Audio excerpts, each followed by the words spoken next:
Marianne Keller wasn't just any nurse. She was the heart of a small town in northern Minnesota. Known for her calming voice and healing hands, she was the kind of woman who stayed late with dying patients, who baked bread for lonely neighbors, who volunteered on weekends with at-risk teens. But on the morning of September 5th, something unthinkable happened. She disappeared, without a sound, without a trace, just hours after smiling, waving, and saying "see you later" to the people who knew her best. And what began as a missing persons report would soon unravel into a terrifying discovery. There's something or someone hunting people in this town, and Marianne may have been the first, but not the last. It's Tuesday morning, 6:42 a.m. CCTV footage from a neighbor's doorbell cam shows Marianne Keller, 34 years old, stepping outside her home on Miller Street. She's wearing dark blue scrubs, holding her travel mug, and walking her dog, Cooper. She waves to 3 neighbors, all of whom confirm she looked completely normal. By 6:57 a.m., she returns home, and that is the last confirmed sighting of her. By 7:30 p.m., she hasn't shown up for her night shift at St. Marlowe Hospital. She's never late, never absent. Her co-workers immediately call her phone. No answer. Her sister, Danielle, drives to her house. Lights on, dog inside, car in the driveway, but no Marianne. Front door, unlocked. Phone, still charging on the nightstand. Coffee mug, still full, still warm. But her shoes are gone, and so is she. Police are called. A missing persons report is filed by 9 p.m. Overnight, the town begins to panic. Flyers go up. Volunteers form search parties. Local news runs the headline, "Beloved nurse vanishes without a trace." But it's not just that Marianne disappeared. It's how quiet it was, how instant it felt. And then, something strange emerges. When investigators review the neighbor's doorbell camera again, they notice something disturbing. The timestamp on the footage says 6:58 a.m., when Marianne was seen walking toward her porch. But hospital records show Marianne clocked in at 6:58 a.m. remotely through her employee app. GPS from her hospital badge says she was already in the building at that exact time. 2 places, same time. So, was she walking into her home, or already miles away at work? The digital trail says she's at the hospital, but the camera shows her on her porch. The problem? Both can't be true. Investigators pull footage from nearby homes. For other cameras show Marianne walking at exactly 6:58 a.m. On one, she's walking east. On another, west. One frame even captures her standing still, looking directly at the camera, frozen, expressionless. That clip lasts exactly 7 seconds. Then the camera glitches. Just static, then black. No trace of Marianne after that. Police call it a hardware sync issue, but residents don't believe it, especially not after what happens next. 3 days later, same street, same time, a 12-year-old boy named Eli Jensen disappears on his way to school.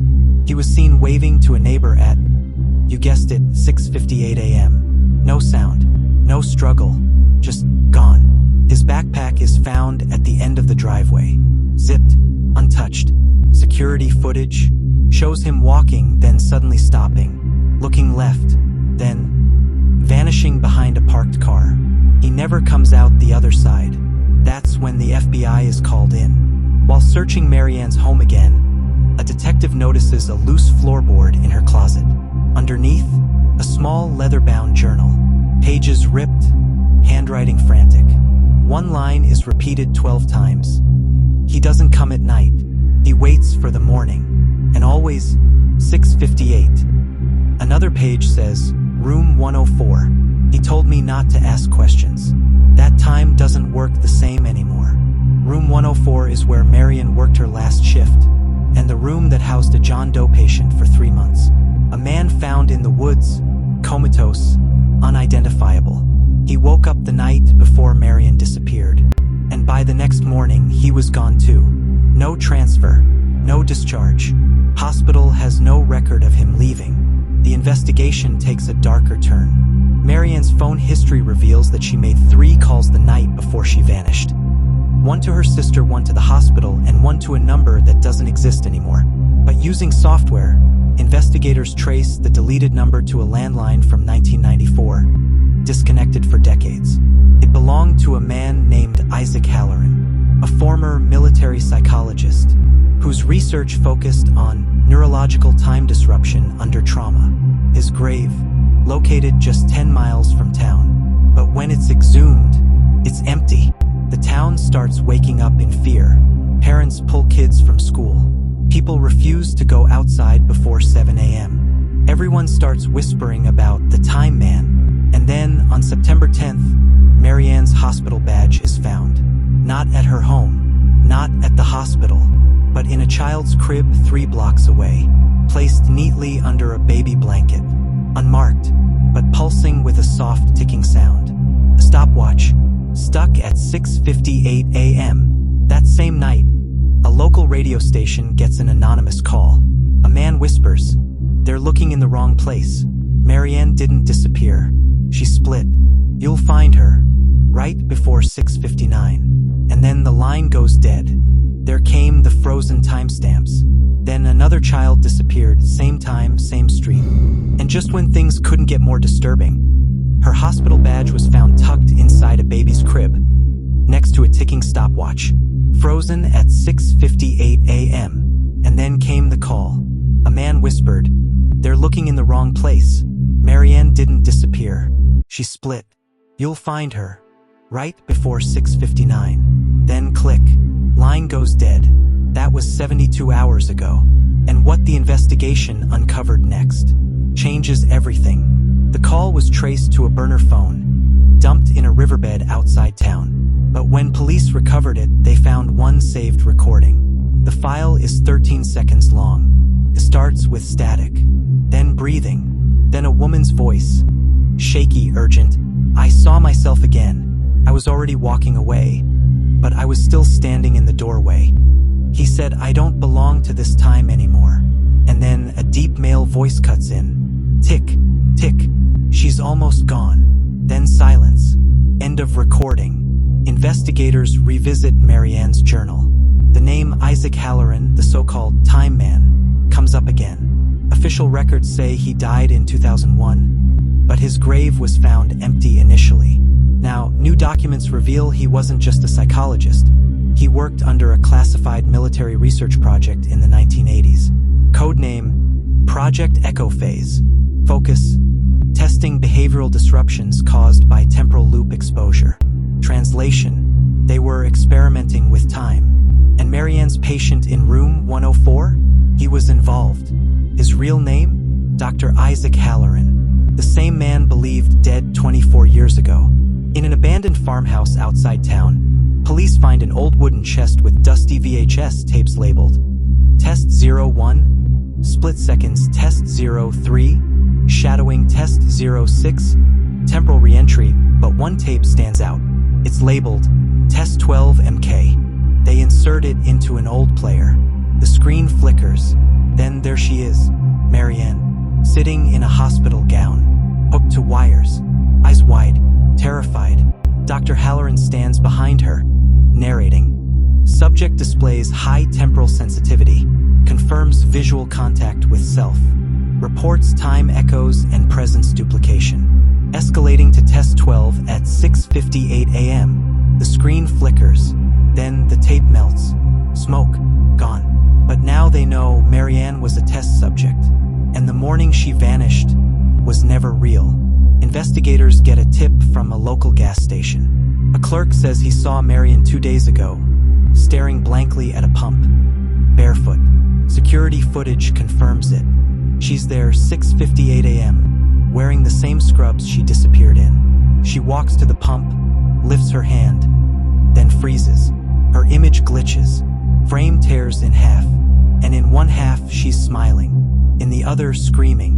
Both versions vanish in a split second. And behind her, a figure, tall, faceless, wearing a nurse's badge, not hers, but labeled -2 Malawian kwaches. Using facial mapping, The FBI compares recent sightings of Marianne. But here's the shock. There are inconsistencies in bone structure. In one image, her jawline is wider. In another, her eye color is off. Fingerprints don't match either.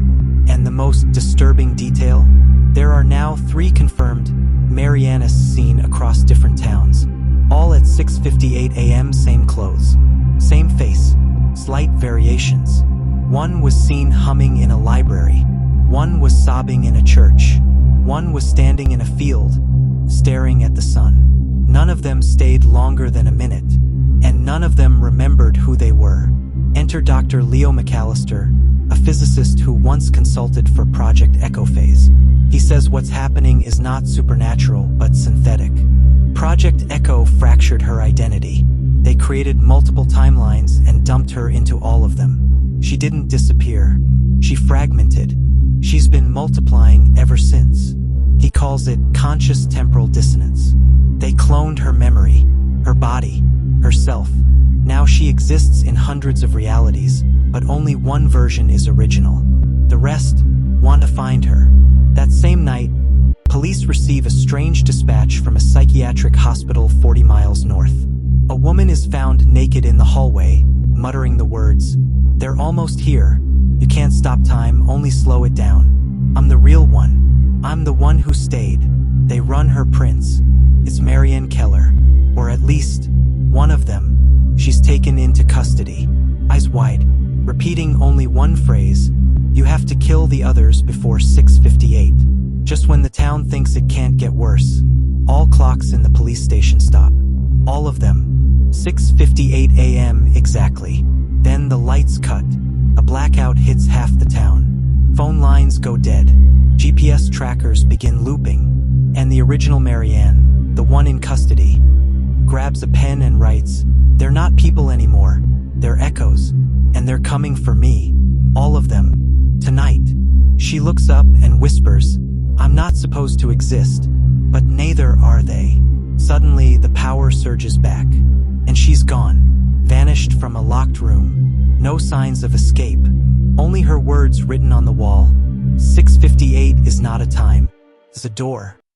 Subscribe for part 2.